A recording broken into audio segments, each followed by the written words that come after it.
Hey guys, it's me, Poppy Rain here, and today we're going to be reading Violet and the Eggplant Painting Problem by Cynthia Wiley and Courtney Carbone, illustrated by Katia Longai.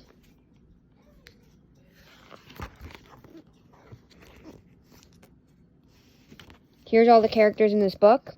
There's Basil, Big Red, Budinsky, Daisy Dogwood, Lily, Pete Moss, Rosie Posey, Violet, and Professor Sage.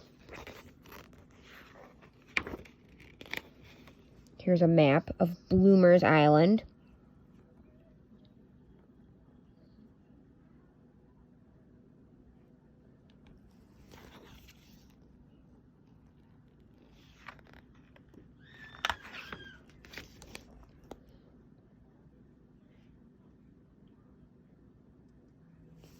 It was the start of a new school year on Bloomer's Island.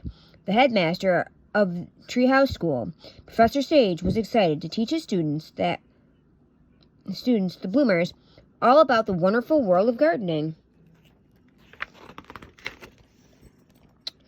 I have a special announcement today, class, Professor Sage said. We are going to have a class contest. Each of you will grow your own vegetable. And in several weeks, we will see who has grown the best one. Violet was always up for a challenge. She knew at once she wanted to grow eggplants. Eggplants, big, dark, purple vegetables, and had always been her favorite. Violet's hand shot up in the air. Professor, I would like to grow eggplants, she began. But why are they called eggplants when they don't look anything like eggs? Excellent question, Violet, Professor Sage said, smiling and handing her a packet of seeds. I look forward to hearing the answer during your final presentation.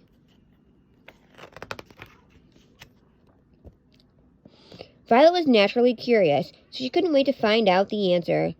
That night she went to the library and read all about eggplants. Seeing the many different pictures in her book gave her an idea. Instead of keeping a written log, she could paint pictures of the eggplants to track her progress.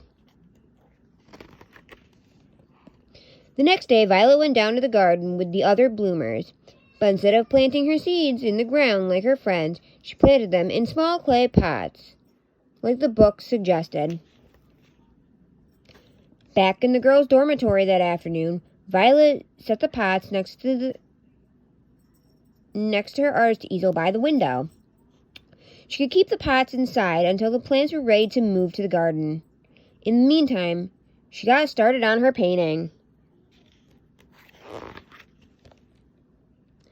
The eggplant slowly began to grow. It was hard for Violet to be patient while waiting, but painting was fun and helped her pass the time.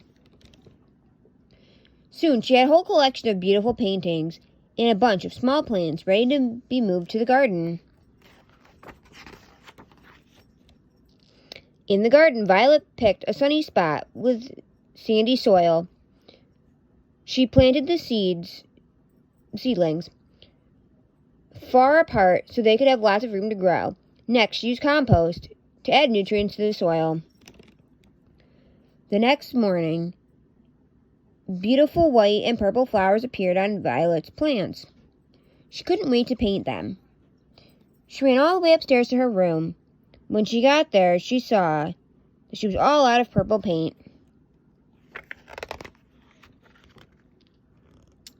Violet did not know what to do. She steadily looked out her window at her plants below. Then she spotted something, or rather someone. The snail mailman was slowly making his way toward the school. Mr. Snail Mailman, Violet cried, I need to order some more paints as soon as possible. I see, he replied. If I go as fast as I can get you new paints by next month. Violet clenched her hands in frustration. That was too long. She would have to come up with another plan. Violet went to Professor Sage's office and explained the situation. What do I do? She asked. In another month, my plants will be rotten. I'll never win the Best Vegetable Award. Don't worry, Violet, he replied from on top of a bookshelf ladder. You are one of my most creative students. I'm sure you'll find a solution to your problem. Maybe this will help, he said, handing her an arts and crafts book. Violet leafed through the arts and crafts book with her friends. Suddenly, she saw a recipe for making homemade paint. It was easy. All she needed was water, flour, salt, and dye. She could find everything in the school kitchen except for the purple dye. Luckily, the book also had a recipe for making homemade dye. All she needed was to find purple berries. During recess the next day, Violet and her friends went on a berry hunt near the school. Be on the lookout for blackberries, Violet told them. They have purple juice. I don't want to walk too far, Rosie Posy said. It's too hot. Blackberries need hot weather to ripen and get juicy, Violet replied. Suddenly, Lily waved wildly to the others. She had spotted a blackberry bush straight ahead. That's not too far, said Rosie Posy. Come on, let's go pick some blackberries. After school, Violet and her friends brought their basket of berries into the kitchen for a squishing party. It was messy, but lots of fun. Even neat and clean Rosie Posy had a great time. Violet strained the blackberry seeds and mixed the purple juice with flour, salt, and water. In no time, she had lots of smushy, gushy purple paint. Finally, she could get back to her work on her project. Violet's eggplants continued to grow big and strong. Within a week, they were ready to be picked. She picked the biggest and longest eggplant of all to present to her class the next day. Long ago, Violet began, eggplants were egg-shaped and yellowish-white in color. They got their name because early explorers thought they looked like eggs. The whole class laughed as they nibbled on roasted eggplant slices.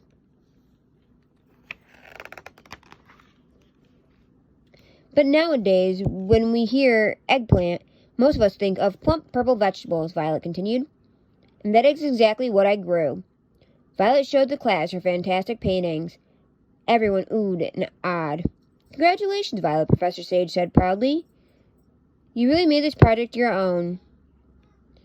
You have truly earned the Most Creative Gardener Award. Violet beamed as everyone gave her a hearty round of applause. She had done it.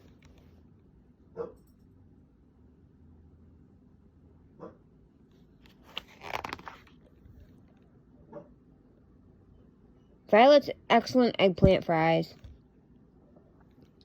Prep time 10 minutes. Yield about 40 fries. Dip in Big Red's favorite ketchup from Big Red and the terrible tomato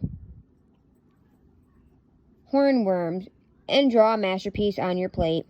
Ingredients: 1 medium eggplant peeled, half a cup of flour, half a teaspoon of kosher salt, half a cup of breadcrumbs, 1/4 cup grated Parmesan cheese, 2 large eggs beaten cooking oil spray.